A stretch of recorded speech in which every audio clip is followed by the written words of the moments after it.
Hey everybody, Brett from AstartesGaming here, back with a little bit of some Mount & Blade 2 Bannerlord coverage. Today I want to talk about modding in Bannerlord, or at least about what we've heard of it so far, because I want to clear up a couple misconceptions that some people seem to have with the game. And I also wanted to make a little point that I've sort of been making in the comments on one of the previous Bannerlord videos I did, particularly the one about the Empire, that keeps coming up over and over and over again, and so I figured I'd put it out in video form just so people can kind of get my thoughts on it instead of having to post it on literally every comment thread on that video. And so I'd like to address that first. And basically the argument that people are having is, because in that video I brought up that I didn't like how the Empire factions all look the same, and who knew so many people would be opposed to that idea?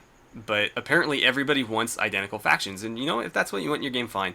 Like, I would just prefer that they have at least a little bit of differentiation between them, so that we have three unique factions that might be worth playing independently, rather than three cookie cutter factions that, you know, you're only going to want to play through the entirety of them one time, because otherwise, you know, the experience will be the same.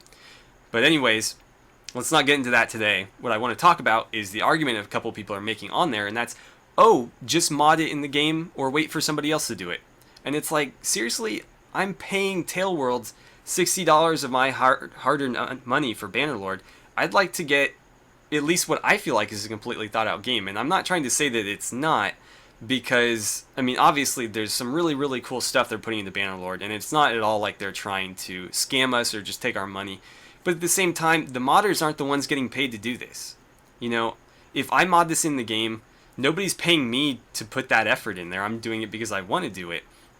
And so for the developers to not complete something that everybody agrees is something that might be worth finishing, but that, you know, oh, the modders should do it, I don't think that's right. The developers are the ones getting paid to do this, and so if it's their thought, they should be the ones fleshing it out.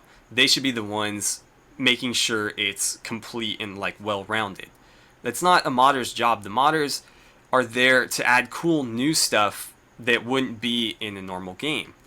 Like, you know, a Game of Thrones overhaul, for example, or, you know, creating their own fantasy worlds in this particular game. It's not a modder's job to fix, and this happens a lot, so, I mean, I can't say that it doesn't happen, but it shouldn't happen, in that modders shouldn't be the ones fixing games. That's the developer's job. The developers should complete their games, make sure they're bug-free, feature complete, and fully fleshed out. The modders should be adding cool new stuff or taking their own spin on it. And so when people keep throwing that argument out there, it really, really upsets me, because I consider myself a modder. I mean, if you follow my channel, you know that almost every series I do, especially for Warband, I'm modding and putting custom content into the game. And so for somebody to just assume that I'm going to fix this game for them, I don't like that. Like, if I make, you know, my own custom Calratic Empire factions, I don't know that I would share them, just because so many people are taking that for granted. And that's sort of the issue with relying on mods, is like, you're taking somebody's hard work completely for granted, because obviously, you know, you're not paying modders. They're not getting anything for it other than maybe like a pat on the back or a compliment. And so really, there's no reason not to ask this of the developer. It's not like the people who are currently busy working on the game engine are too busy, you know, doing that to work on, you know, this, because it's not the same people. It's completely different people. The graphic artists and the people designing, like, game concepts aren't the same people who are, like, working on the engine. That's not how game development works. And so there's really no reason why we shouldn't see this. And that isn't to say that we won't, because obviously the game's not complete yet. So we still very well might.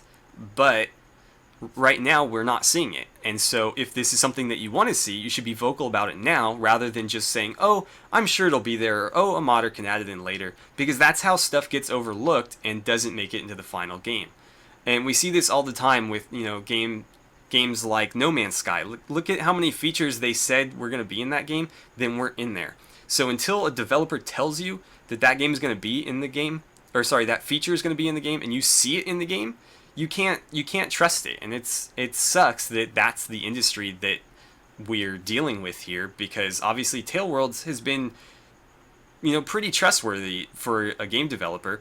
But until you see it in game, don't just assume it's going to be there, because chances are it won't.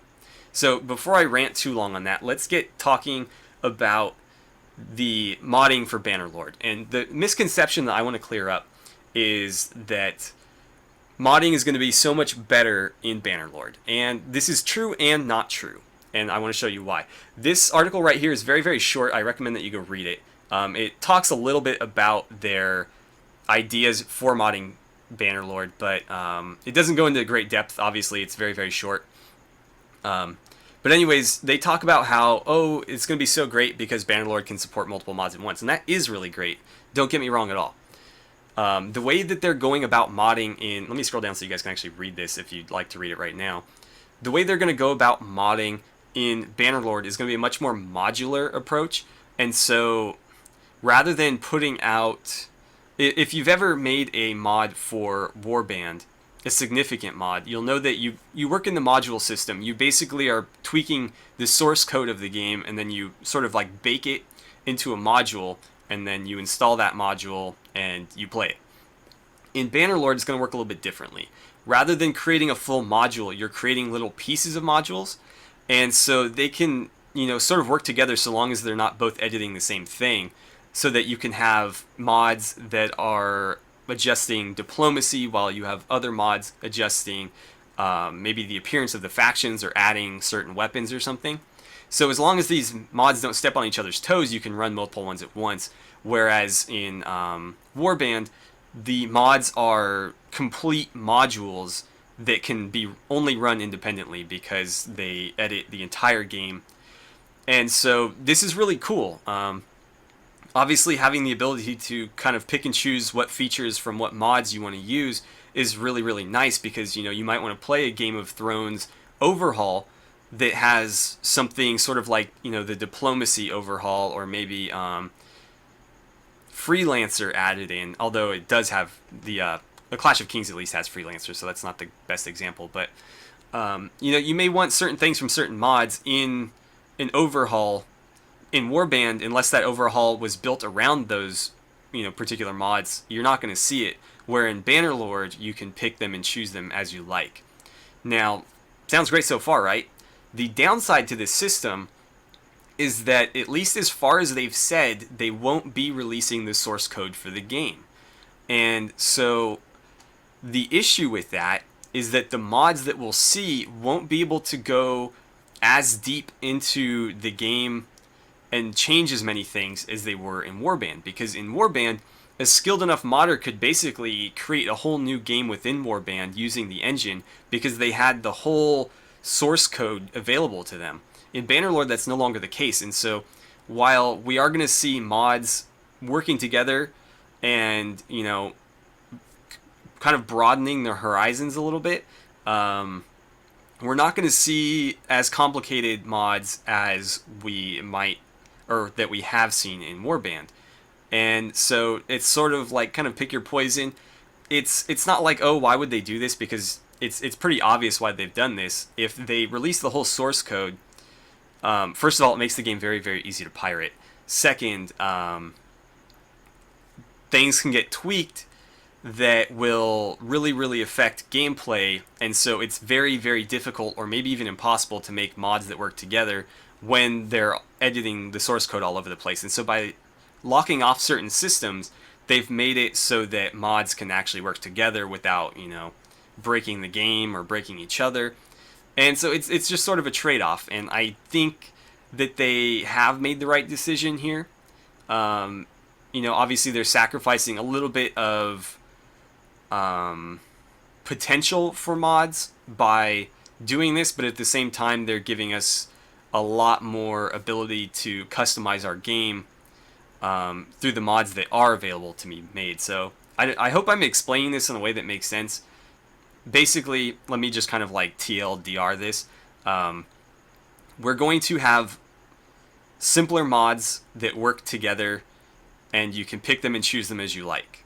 However, the mods are not going to be as complicated necessarily, because they're not going to be able to dive as deep into the game when they're making the mods. hopefully that kind of clears it up if you didn't really understand what I was saying before. But they also, in this article, go on to say that they're using C# now rather than, I think they were using, I'm pretty sure it's Python, because I think I downloaded Python just to mod the game for Warband. So I think they went from Python to C#. Obviously, the engine is much improved, although I've heard rumors that they're still having a lot of trouble with the engine. They are planning on putting out very, very useful modding tools, so that's really cool. It's always nice when, you know, the developers put out modding tools that make a modder's life a lot easier. I don't know if they've really put out much for Warband other than like the module system. I don't know if there's like, there might be a terrain editor actually. I don't do a lot of that type of stuff, so that's a little bit outside my expertise. But as far as the module system goes for Python, it is a pain in the ass. And so this should be a great improvement. Beyond that, that's all I really wanted to talk about today. Hopefully you guys found that interesting. But yeah, so for the people saying like, oh, modding is going to be so much better in Bannerlord, I mean, it might be. It might be. They're definitely going at it from a slightly different angle, which might give us a whole lot more versatility from the mods that we have. But I'll be very interested to see if we get the same depth of mods that we did for Warband, just because in, you know, for example, like Nova Atis, you have all these brand new game mechanics that didn't exist in native Warband. I don't know if somebody's going to be able to do that sort of thing in Bannerlord just because of the fact that they don't have the source code anymore. I don't know if that's going to be possible.